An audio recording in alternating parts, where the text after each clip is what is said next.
Hi Em, hi Nath. Just before we start chapter 4, we'll have a little think about chapter 3 and what happened. If you remember, um, Albert and his dad weren't getting on very well. Joey had started to do lots of farm work, and it finished with um, Albert's dad taking Joey out of the stable and saying he needed the money. So we're going to probably find out what that's about. So anyway, chapter 4. Tying a long rope to the halter, he walked me out of the stable. I went with him because Zoe was out there, looking back over her shoulder at me, and I was always happy to go anywhere with anyone as long as she was with me. All the while I noticed that Albert's father was speaking in a hushed voice and looking round him like a thief. He must have known that I would follow old Zoe, for he had roped me up to her saddle and led us both quietly out of the yard, down the track and over the bridge. Once in the lane he mounted Zoe swiftly, and we trotted up the hill and into the village. He never spoke a word to either of us. I knew the road well enough, of course, for I had been there often enough with Albert, and indeed I loved going there because there was always other horses to meet and people to see. It was in the village only a short time before I'd met my first motor car outside the post office, and had stiffened with fear as it rattled past. But I had stood steady, and I remember that Albert had made a great fuss of me after that. But now, as we neared the village, I could see that several motor cars were parked up around the green, and there was a greater gathering of men and horses than I had ever seen. Excited as I was, I remember that a sense of deep apprehension came over me as we trotted up into the village. There were the men in khaki uniforms everywhere, and then, as Albert's father dismounted and led us up past the church towards the green, a military band struck up a rousing, pounding march. The pulse of the great bass drum beat out through the village, and there were children everywhere, some marching up and down with broomsticks over their shoulders, and some leaning out of windows waving flags. As we approached the flagpole in the centre of the green, where the Union Jack hung limp in the sun against the white pole, an officer pushed through the crowd towards us. He was tall and elegant in his jodhpurs and his Sam Brown belt, with a silver sword at his side. He shook Albert's father by the hand. "I told you I'd come, Captain Nichols, sir," said Albert's father.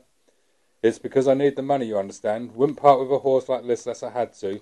"Well, farmer," said the officer, nodding his appreciation as he looked me over, "I thought you'd be exaggerating when we talked in the George last evening. Finest horse in the parish, you said. But then everyone says that. But this one is different. I can see that." And he smoothed my neck gently and scratched me behind my ears. Both his hand and his voice were kind, and I did not shrink away from him. "You're right, farmer. He'd make a fine mount for any regiment, and we'd be proud to have him. I wouldn't mind using him myself. No, I wouldn't mind at all. If he turns out to be all he looks, then he'd suit me well enough. Fine-looking animal, no question about it." £40 you'll pay me, Captain Nichols, like you promised yesterday," Albert's father said in a voice that was unnaturally low, almost as if he did not want to be heard by anyone else. "I can't let him go for a penny less. Man's got to live." "That's what I promised you last evening, farmer," Captain Nichols said, opening my mouth and examining my teeth. He's a fine young horse, strong neck, sloping shoulders, straight fetlocks. Done much work, has he? Hunted him out yet, have you?" "My son rides him out every day," said Albert's father. "Goes like a racer, jumps like a hunter, he tells me." "Well," said the officer, "as long as our vet passes him as fit and sound in wind and limb, you'll have your £40 as we agreed." "I can't be long, sir," Albert's father said, glancing back over his shoulder. "I have to get back. I have my work to see to." "Well, we're busy recruiting in the village as well as buying," said the officer. "We'll be as quick as we can for you. True, there's a lot of good men volunteers. Then there are good horses in these parts, and the vet doesn't have to examine the men, does he? You wait here. I'll only be a few minutes." Captain Nichols led me away through the archway opposite the public house and into a large garden beyond where there were men in white coats and a uniformed clerk sitting down at a table taking notes. I thought I heard old Zoe calling after me, so I shouted back to reassure her, for I felt no fear at this moment. I was too interested in what was going on around me. The officer talked to me gently as we walked away, so I went along most eagerly.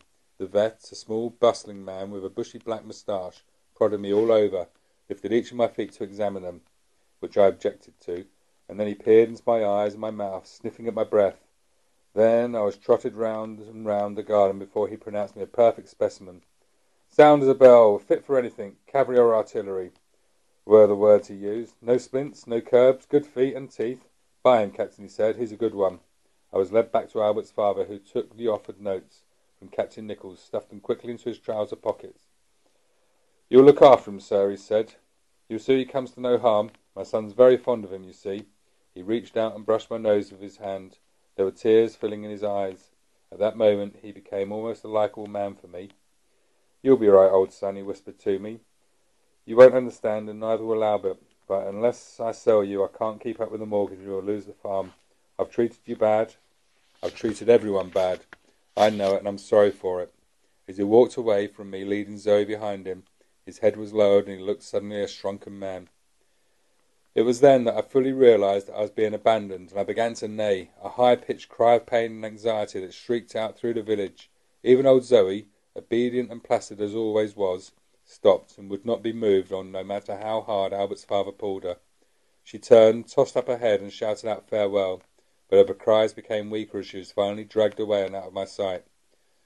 Kind hands tried to contain me and to console me, but I was unconsolable. I had just about given up all hope when I saw my Albert running up towards me through the crowd, his face red with exertion. The band had stopped playing and the entire village looked on as he came up to me and put his arms round my neck. He's sold him, hasn't he? He said quietly, looking up at Captain Nichols, who was holding me. Joey is my horse. He's my horse and always will be, no matter who buys him. I can't stop my father from selling him, but if Joey goes with you, I go. I want to join up and stay with him. You're the right spirit for a soldier, young man, said the officer, taking off his peaked cap and wiping his brow with the back of his hand. He had black curly hair and a kind, open look on his face. You have the spirit, but you haven't the years. You're too young, and you know it. 17's the youngest we take. Come back in a year or so, and we'll see you then. I look 17, Albert said, almost pleading. I'm bigger than most 17-year-olds. But even as he spoke, he could see he was getting nowhere. You won't take me then, sir, not even as a stable boy. I'll do anything, anything. What's your name, young man? Captain Nichols asks. Narracott, sir, Albert Narracott. Well, Mr. Narracott, I'm sorry I can't help you. The officer shook his head and replaced his cap. I'm sorry, young man, regulations. But don't you worry about your Joey. I shall take good care of him until you're ready to join us. You've done a fine job on him. You should be proud of him. He's a fine, fine horse, but your father needed the money for the farm, and a farm won't run without money. You must know that.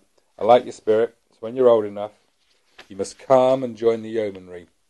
We shall need men like you, and it will be a long war, I fear, longer than people think.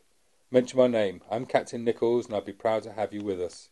There's no way then, Albert asked. There's nothing I can do. Nothing, said Captain Nichols. Your horse belongs to the army now, and you're too young to join up. Don't you worry, we'll look after him. I'll take personal care of him, and that's a promise. Albert wriggled my nose for me, as he often did, and stroked my ears. He was trying to smile, but could not. I'll find you again, you old silly, he said quietly. Wherever you are, I'll find you, Joey. Take good care of him, please, sir, till I find him again. There's not another horse like him, not in the whole world. You'll find that out. Say you promise.